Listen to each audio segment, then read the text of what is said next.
Si që dini dhe si që tashmë e kemi prezentuar dhe miratuar edhe në qeveri, Ministria që drejtoj në frymën e detyrave dhe obligimeve të cilat i ka si mandat për propozimin e projekt ligjeve politikave të ndryshme,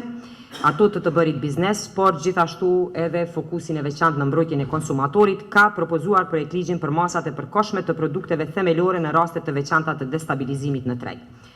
Lidhur me këtë, po e paraqes para jush qëllimin dhe rëndësinë në miratimin e këtij projekt ligji. Kjo për faktin se një numër i masave të tjera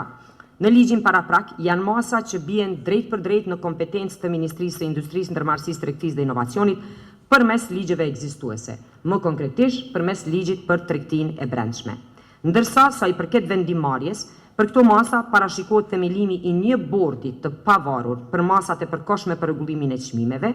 i cili do të emërohet nga Kuvendi i Republikës dhe do t'i raportoj atij, më konkretisht këtij komisioni. Në projekt ligj janë përcaktuar edhe kushtet për emërimin e anëtarëve të bordit, kompetencat si dhe procesi i vendimmarrjes.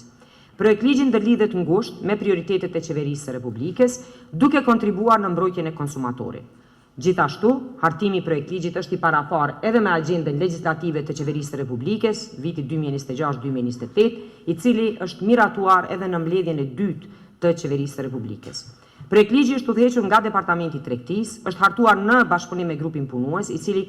në përbërje ka pasur përfaqësues të institucioneve publike që kanë ndërlidhje me zbatimin e ligjit. Po ashtu, gjatë procesit të hartimit, kemi mbajtur edhe tryeza konsultative me përfaqësues nga odat ekonomike, shoqatat përkatëse që përfaqësojnë operatorët ekonomik të lidhur me produktet themelore dhe të cilat janë subjekt i këtij projekt ligji.